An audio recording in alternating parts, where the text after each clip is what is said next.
이번 강의에서 소개드릴 내용은 가족돌봄 휴직입니다. 가족돌봄 휴직의 법적 근거는 교육공무원법 제44조 제1항 제9, 교육공무원 임용령 제19조의 4호에 있으며 교육공무원법이 2022년 10월 18일에 개정됨에 따라 2023년 4월 19일부터 시행합니다.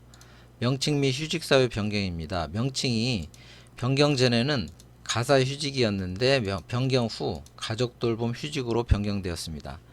휴직사유는 사고나 질병 등으로 장기간 요양이 필요한 조부모, 부모, 배우자, 부모 포함 배우자, 자녀 또는 손자녀를 간호하기 위하여 필요한 경우였고, 다만 조부모나 손자녀의 돌봄을 위하여 휴직할 수 있는 경우는 본인 외에는 간호할 수 있는 사람이 없는 등 대통령령으로 정하는 요건을 갖춘 경우로 한정하였습니다.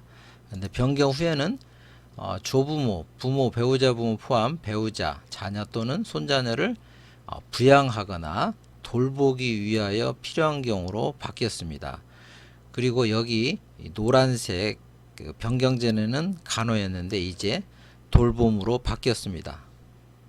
이제 변경된 내용을 살펴보면 휴직 사유는 조부모, 부모, 배우자의 부모 포함 배우자, 자녀 또는 손자녀를 부양하거나 돌보기 위하여 필요한 경우이며, 여기에서 조부모나 혹은 손자녀를 돌볼 수 있는 경우에는 대통령령으로 정하는 요건을 갖춘 경우에 가능합니다.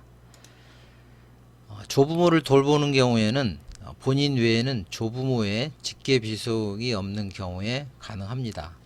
그리고 손자녀를 돌보는 경우에는 본인 외에는 손자녀의 직계 존속 및 형제 자매가 없는 경우에 가능합니다. 휴직 요건입니다. 휴직 대상자는 남녀 교육공무원입니다. 부양 및 돌봄 대상자 1인에 대하여 부부 공무원인 경우 그 중에 1인만 휴직이 가능합니다. 부양 및 돌봄 대상자의 범위입니다. 부모 및 자녀에는 친부모, 친생자녀뿐만 아니라 양부모, 양자녀도 포함하는데요. 여기에서 양부모, 양자녀의 경우에는 가족관계 등록부에 등재된 경우에 가능합니다. 이혼한 교육공무원에게 대상자녀가 있을 경우에는 대상자녀에 대한 양육권을 가진 경우에 가능합니다. 재혼한 교육공무원의 경우에는 배우자가 양육권을 가진 자녀가 있는 때에는 그 자녀를 포함하고, 본인 및 배우자의 부모가 재혼한 경우에는 부 또는 모의 배우자를 포함합니다. 휴직 기간입니다. 1년 이내에 재직 기간 중 총 3년 이내 가능합니다. 법정 휴직 기간 내에서 본인의 희망에 따라 기간을 정하여 운영하되 학생의 학습권 보호, 안정적인 학교 운영, 학교의 특수성 등을 고려하여 학기 단위로 기간을 정하여 휴직하기를 적극 권장하고 있습니다. 단 이 경우 휴직 기간이 1년을 초과하게 될 경우에는 1년 만료 시 복직과 동시 다시 새로운 가족돌봄 휴직을 신청해야 합니다. 휴직 횟수에는 제한이 없으나 교육공무원으로 재직 중 총 휴직 기간은 3년을 초과할 수 없습니다. 휴직 신청 서류입니다. 제출 서류에는 휴직 신청서가 필요합니다.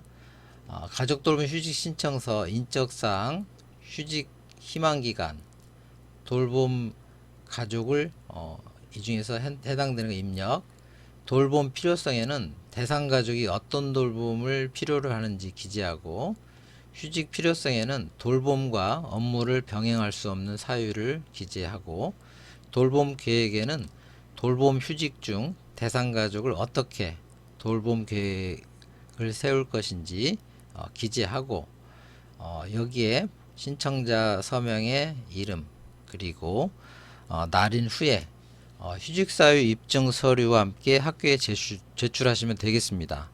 앞으로 휴직사유를 입증할 수 있는 이 서류를 준비하거나 검토하는데 여러가지 많은 어려운 점이 있을 것 같습니다.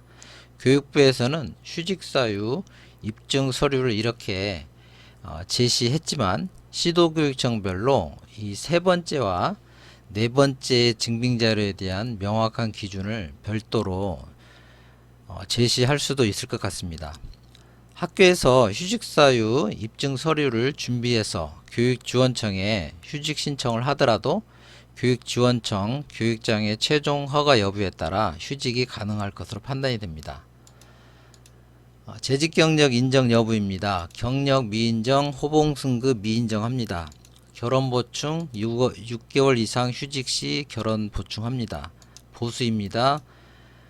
봉급은 지급 없습니다. 수당 지급 없습니다. 가족 돌봄 휴직 승인 시 유의사항입니다. 대상이 되는 가족의 돌봄과 직무 수행을 병행하기 곤란한 경우인지 확인해야 하는데 이 부분도 주관적인 경향이 강한 것 같습니다. 그리고 대상이 되는 가족을 장소적, 시간적으로 실제로 돌볼 수 있는지를 확인해야 하며 동일 거주 또는 상식적으로 부양, 돌봄이 가능한 거리에 거주하는지를 비롯하여 실질적인 돌봄이 이루어질 수 있는 상황인지에 대한 확인도 필요합니다. 가족 돌봄 휴직 요건 중 하나인 이 부양은 경제적 부양이 아닌 물리적인 부양을 의미합니다. 따라서 단순히 금전적 지원을 위한 부양은 가족 돌봄 휴직 사유에 해당이 안 되며 물리적인 부양이 필요할 때 가능합니다. 가족 돌봄 휴복직 처리 시 유의사항입니다. 휴직 사유 소멸, 휴직자가 휴직 기간 중 돌봄이 필요한 가족이 사망하거나 질병 등이 치유된 경우에는 임용권자에게 이를 신고, 즉 복직해야 하고 복직원을 제출해야 하고 필요한 경우 휴직 사유 소멸을 입증할 수 있는 서류를 제출해야 하며 임용권자는 지체 없이 복직을 명해야 합니다.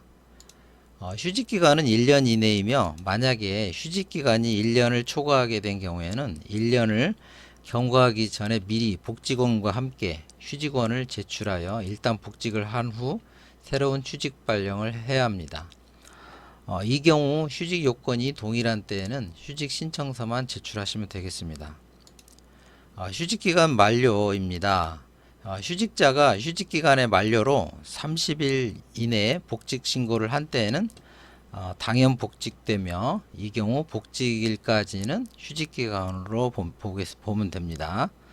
이상으로 이번에 새롭게 변경된 이 가족돌봄 휴직에 대해 알아봤습니다. 바뀐 규정을 잘 살펴보시고 휴직이 필요하신 분들은 적절하게 활용하시기 바랍니다. 수고 많으셨습니다. 감사합니다.